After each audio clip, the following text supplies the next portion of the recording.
in a powerful kingdom where beauty, wealth, and education ruled all.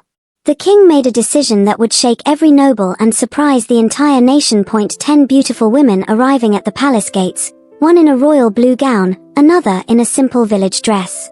10 women were invited to the palace to compete for the heart of King Rudasingwa. Among them Oriella, the elegant scholar from Europe, and Keza, a barefoot girl from a distant village.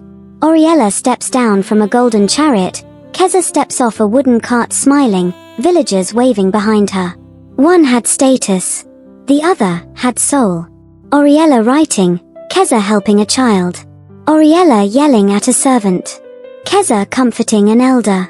But when the king saw beyond appearances, he made a choice no one expected. Grand palace courtyard bustling with excitement and nerves. 10 young women arrive, escorted by guards. The camera focuses on 2, Oriella and Keza. Oriella. She steps out of a polished carriage, head held high. Her royal blue gown shimmers in the morning light, and jewels sparkle on her neck and wrists. She looks around confidently, scanning the crowd with a practiced, cool smile. Oriella, to herself, softly, I've studied in the finest halls of Europe. This crown will be mine. Keza. Keza walks barefoot across the dusty palace path. Her plain but clean traditional fabric flutters in the breeze. Her braided hair glows under the sun. She clutches a small bundle of wildflowers, the only gift she brought. Her eyes reflect a mix of hope and fear. Keza, whispering, my village believes in me. I will prove them right, somehow. The 2 women notice each other.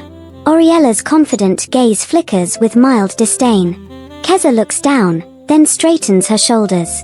The palace gates slam shut behind them, echoing like a heavy warning. King Rudasingwa, commanding voice. Welcome to the palace. In 3 weeks, one of you will be my queen. Close up on Keza's trembling hands, then on Oriella's steady, composed expression. 2 worlds collide, one of privilege and education, the other of raw heart and courage. The king's choice will defy expectations, and ignite a battle unlike any other. King Rudasingwa stands on a raised dais beside his stern chief advisor, Elder Kabara. Courtiers hush, tension thrums like a tightened drumhead. King Rudasingwa. In 3 weeks I shall name my queen. But titles are earned, not granted. Today, you will reveal the truth of your hearts. Gasps ripple. A brass gong booms, and palace doors swing open to admit a procession of peasants, artisans, and orphaned children ragged, curious, awestruck. The noble guests recoil. Elder Kabara. These are the people who whisper my lord's name each dawn. Serve them lunch in this hall. We watch, you do. Oriella's painted smile flickers. She smooths her gown, then snaps her fingers at servants. Oriella. Polish that cutlery quickly. The king must see grace, not chaos. She orchestrates an impeccable banquet line. Silver platters, folded napkins, imported spices. Nobles applaud. Across the hall, Keza kneels beside a barefoot boy clutching an empty bowl. Keza. Softly. They gave you nothing. Come, we'll share mine. She tears warm bread in half, hands him the larger piece, and wipes stew from his chin with the corner of her own wrap. Nearby villagers crowd her table. She laughs with them, ladling soup until her pot runs dry. Oriella's chamber late afternoon. Oriella paces, jewels jingling like warning bells. Her maid, Celia, closes the door. Oriella. Did you see how that village girl dazzled them with crumbs? If pity crowns queens, I'll drown the kingdom in tears. She snatches a tiny vial of dark liquid from a travel chest. Celia. Poison. Oriella. Merely a stomach purge. One sip in her water jug and the king will know she lacks the strength to rule. Keza sits alone on a stone bench, clutching her wildflowers now wilted. The boy she fed toddles over and slides a wooden whistle into her hand. Boy. Mama says heroes keep memories close. Keza's eyes mist. She raises the whistle to her lips. A clear, hopeful note drifts upward as torches flare along the ramparts. A shadow breaks the light. King Rudasingwa approaches, cloak billowing. King Rudasingwa. Most would hoard favor in this place. You give it away. Keza humbles. A seed kept in the fist never grows, my lord. The king smiles, but before he can reply a shriek echoes from the hall. A maid collapses, clutching her stomach, froth at her lips. Guards scramble. Oriella darts from the shadows, feigning horror. Oriella. She drank from Keza's jug. Find the culprit. Eyes slam toward Keza, still holding the whistle. Gasps, pointing fingers. Elder Cabara. Severe. Tomorrow at sunrise we judge intent. Until then, confinement. Keza is seized by guards, bouquet trampled underfoot. The king watches, conflicted, as thunder rolls beyond palace walls. In a palace of ambition, kindness is a dangerous light. If that light is snuffed out tonight, who will guide the king's heart? King Ruda Singwa says, I will not choose my queen based on beauty or education alone. I want a woman who can listen, love, and lead beside me with compassion. The challenge. Each woman is asked to write a short proposal on how they would bring peace to the kingdom. Oriella writes a long, impressive essay filled with political terms, complex strategies, and powerful vocabulary. Keza, though not fluent in writing, pens a few simple lines. Peace begins in the heart. If I share love, justice, and kindness, the people will love me, and the kingdom will be at peace. The king had seen beauty, elegance, and charm. But now he sought the one gift most rare, wisdom with a heart. King Ruda Singwa enters, robes of white and emerald flowing like wind on water. He stands before the women seated in silence. King Ruda Singwa. I will not choose a queen for beauty, nor for the books she's read. I want a woman who can listen, love, and lead beside me with compassion. A scribe places paper and ink before each woman. Flashback to village school. Little Keza stands outside a classroom window, watching kids recite. Her mother pulls her away, saying, we need firewood, not fairy tales. Back to present. Keza closes her eyes. Takes a deep breath. She writes slowly, carefully, like carving into stone. Peace begins in the heart. If I share love, justice, and kindness, the people will love me, and the kingdom will be at peace. Throne room late afternoon. Scrolls are unrolled before the king. Elder Cabara, 2 advisors, and the royal scribes review each one. Advisor 1. Oriella's vision could stabilize 5 kingdoms. This is brilliance. Advisor 2. But cold brilliance. Not a word about love. Not one. The scribe hesitates, reading Keza's note aloud. The room stills. Elder Cabara. This is not a strategy, it's a proverb. King Ruda Singwa. Reading again softly. Yet I feel more peace from those lines than all the essays combined. Women's chambers night. Ariella lounges, sipping wine. He smirks. Riella. If ink won hearts, she's already lost. Across the hall, Keza folds her note carefully and places it in her pillow. She kneels to pray. Keza. Whispering. Even if I'm not chosen, let my words be remembered. Royal balcony night. The king stands alone under the stars, Keza's words echoing in his mind. King Ruda Singwa. If peace begins in the heart, perhaps my queen does too. He clutches Keza's parchment and walks back inside, unaware that in the shadows, Ariella watches, eyes glinting like knives. One woman's mind dazzles the world. Another's heart stirs the soul. But in the end, only one can wear the crown. The fire and the whispers where a secret plan to disgrace Keza backfires. And the king begins to see Ariella's true colors. Secretly, the king sends one of his loyal servants to observe the women without their knowledge. Ariella is seen insulting a servant who spills tea on her dress, saying, "The king is meant for someone of my level.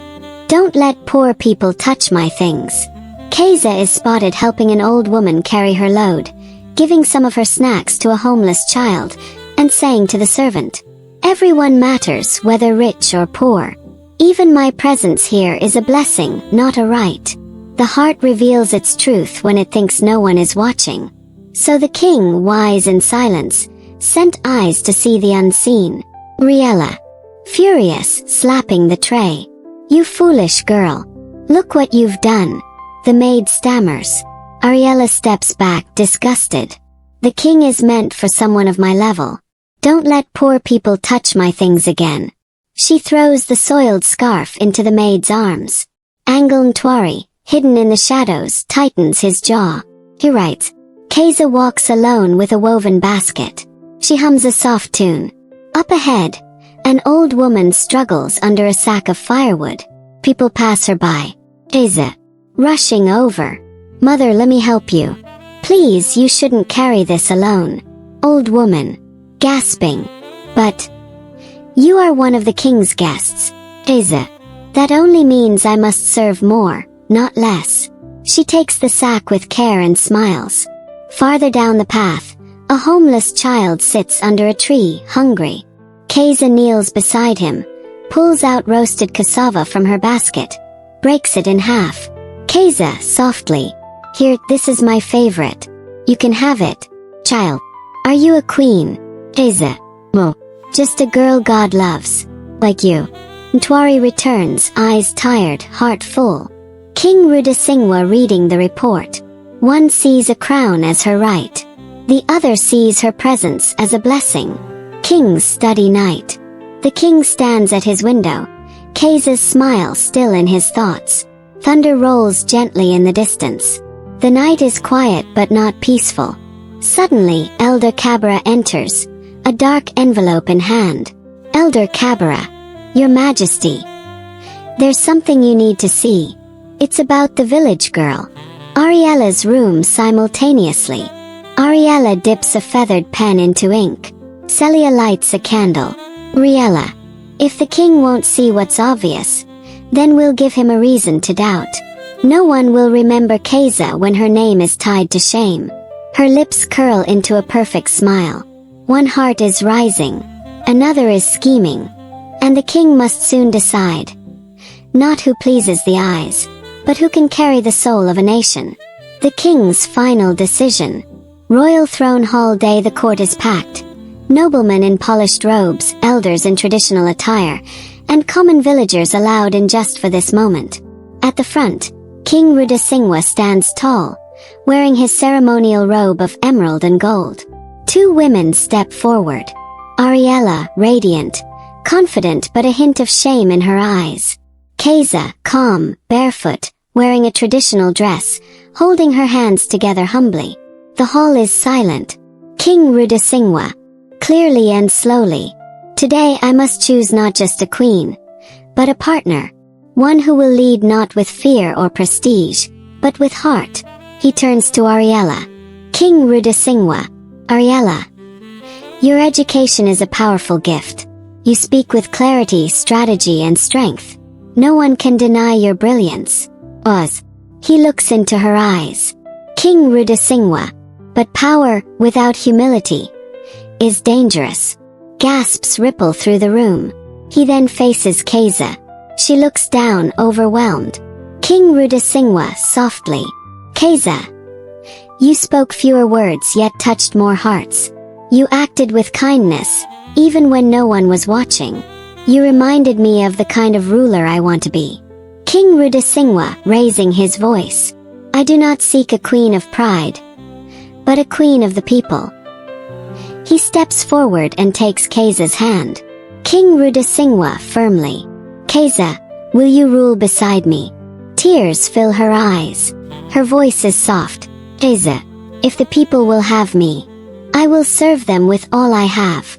Party pop of the hall erupts, some cheer, some gasp, some nobles whisper in disbelief. Noble 1. A barefoot girl, as queen. Noble 2. This kingdom will fall. But the king lifts Keza's hand high. The drums beat. Outside, villagers waiting at the gates shout in joy as word spreads. Palace garden. One evening. Ariella, now wearing a plain lavender dress, walks into the garden where Keza is tending flowers. She stops, unsure. Ariella. Keza. I was wrong. I thought I was better. I thought the people were beneath me.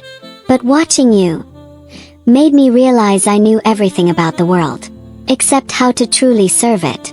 Keza stands and smiles gently. Keza. We all grow in different ways. If your heart is open now, then I'll walk with you, not behind or ahead, but side by side. Ariella nods, emotional. They embrace under the sunset. In a kingdom once ruled by titles and gold, a humble girl changed everything. And even pride found its way to humility. Moral of the story: education is valuable, but a kind and humble heart is what builds a home and leads a nation. A king doesn't just need beauty or knowledge, he needs wisdom rooted in love.